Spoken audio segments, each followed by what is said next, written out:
We've been going through the book of Joshua.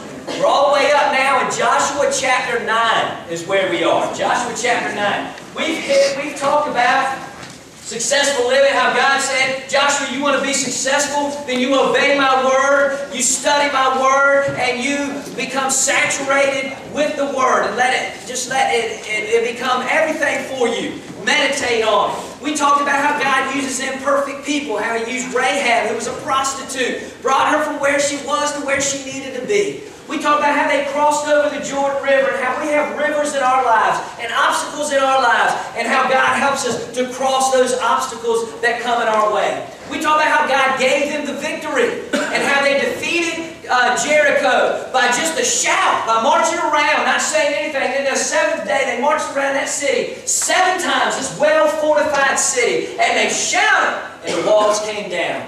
But we also learned how there's consequences to sin. And how because they didn't listen completely in the battle of Jericho, and how one person's sin brought consequences to the whole nation, and they lost against Ai. And they became discouraged, but God said, hey, you eradicate that sin, and you purify yourselves, and get that from you, that willful sin, and we'll be all right. And that's what happened, and then they were able to defeat Ai.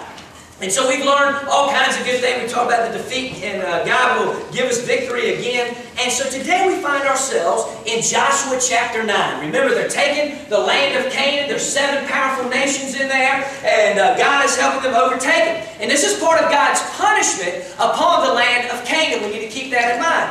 God reserves the right and deserves the right to punish sin whenever and wherever He sees fit. He's the sovereign God. He can do that. But now we have here, remember in Ai, they made a little bit of a mistake because they didn't consult God. We'll talk about that here in a little bit. But and there was willful sin taking place. This time, there was a mistake made, and it wasn't necessarily something that was willful. It was just an overlook of something, but it caused a little bit of the reshifting of the way things were supposed to work. And Joshua and the nation of Israel, the leaders especially, learned a valuable lesson here. The mistake of Joshua and the leaders. And it was embarrassing to them. You ever made a mistake or done something silly and it's embarrassing? You ever been embarrassed? I tell you, I'm going to tell you something here. I've done it before. Yeah. I know you find it hard to believe I've done it. Only one. One time. One time. I may have told you, I can't remember. I've got, I tell stories, but I've only lived one life. I can't start making up stuff, because then I end up in a bad place. So I try to be honest as I can. There you go. I was there I was living in West Virginia, in Oakland Terrace in West Virginia. And I was out there mowing my yard. I was trying to keep my yard looking nice. It was my first house we had bought. Dee and I bought together, our first house together. So I wanted to mow, make it look nice. I had me a push mower. And my father-in-law is a real mechanic. He's always putting stuff together for me. You know, when push mower, he's like, I put a push mower together. He put a push mower together for me. Well, it was nice. It was working, but it was going, rammer, rammer, rammer, rammer. You ever had that happen? You know, it wasn't going. It needed to go, ram. That's the sound it needed. But it was rammer, rammer. So I'm not mechanically minded, or don't know a whole lot about it. But I thought to myself, I know what the problem is. It's a spark plug. That wire on the spark plug is not tight on it. So I was still running. Yeah. I reached down and pushed that thing on there. Man, big body shot through my heart. No lie, I was picking myself up off the ground. I jumped up like Pee Wee Herman. Looking around to see if anybody saw me. The good thing was I was in West Virginia. And I can say that. I told you that before. If you're from West Virginia, God bless you. Both my kids were born there, lived there 8 years, paid taxes there 8 years. I can say what I want. But that was a mistake. And that was embarrassing. And Dee Dee happened, I think, to walk out and see me. She's like, what are you doing? Nothing. I got a little tired. Thought I'd lay down here. But we do things, we make mistakes, we get embarrassed, and this is what happened here. We have these people We have the treaty it's a treaty with the Gibeonites is what it's called. So we have, remember, they're going into the land of Canaan. They're supposed to overtake everybody in the land of Canaan. And they're supposed to eradicate and even destroy people. Now that's a whole other thing in and of itself. But as I remember, God is punishing people for their sins at this particular time.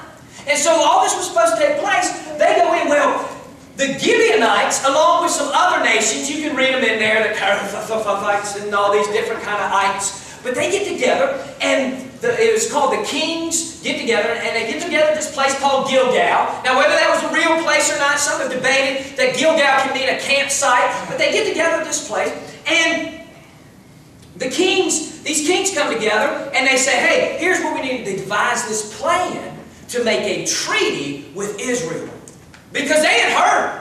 They had heard how Jericho went down. They heard how Ai went down, and they knew they didn't stand a chance. They even heard how God had defeated, you remember Rahab, how God had defeated the king Sihon and Og on the other side, and Rahab had talked about that. They knew about that too. And so they were thinking, we are going to get whipped.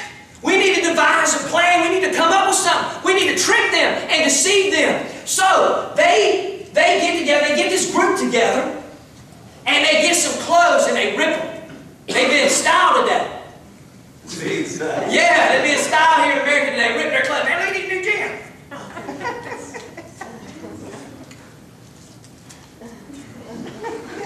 I tell you, that's one thing. Styles today are weird, ain't they? We saw some stuff at this teen conference. Anyway. Yeah. I had one group singing. I said, I had to leave. I'm honest, I'm old. I had to leave. I'm getting old. That's why I knew I was old. I had to get out of there. That guy was singing like this. Yeah, I left Kathy in there. See you, Kathy, I'm gone. Man was singing. Are you ready for the masquerade? Are you ready for the masquerade? I said, that ain't evil. I got out there. I said, that's evil. I said, that's evil. I said, you know, we all got our opinions. I said, that's evil. I'm out of here. I'm gone. I'm gone. See you, Kathy. You weren't far behind us. Wasn't he singing like that? Got behind him over? Easy now, easy. But there's some boy dressed in black and skinny jeans. You see them skinny jeans? If you're a man in here, don't wear skinny jeans. Unbelievable skinny jeans, all skinny chain. I was like, man. Yeah, V-neck shirts. I was like, yeah. I need to teach on fashion. Amen. Yeah. Anyway. Where was I going? Oh, holes. Yeah, they ripped their clothes. They got their clothes real dirty. They ripped them up. They made themselves look real dirty and real like they've been from a far off place. They took some old food. They even got some food that was moldy and brought some moldy bread with them. And they go and they're like, hey, Joshua, we've been looking for you. We've heard about you. He said, where are you from? We're from a land far away. Well, where are you from? Oh, man. Far, far away. Can't you see how dirty we travel to far? We're dirty. We're nasty. We got this old bread with us. Look at our bread. It's moldy. It's green. It's nasty. And so he said, we have heard, listen, this is what he said, we have heard how powerful your God is, how he defeated Sihon and Og over on the other side. You know, they didn't bring up Jericho and Ai, but he said, we heard how powerful you were. And so we don't want you to wipe us out. We want you to make a treaty with us. And so Joshua is there with these people. And so Joshua ends up making a treaty with them. He eats with them, which is equivalent to what, years ago you heard about the peace pipe that you did with the Indians. That's kind of what it was. He was making peace with them and making a treaty with them. They said, we'll do anything. We'll be your slaves. We'll be your servants. But please do not destroy us. Well, Joshua is thinking that these people are not from Canaan, from the land of Canaan, from one of the 7 nations that I have to destroy because they came so far away. I don't really need to bother with them anyway. He said, that's fine and dandy. I'll make a treaty with you, so he did it.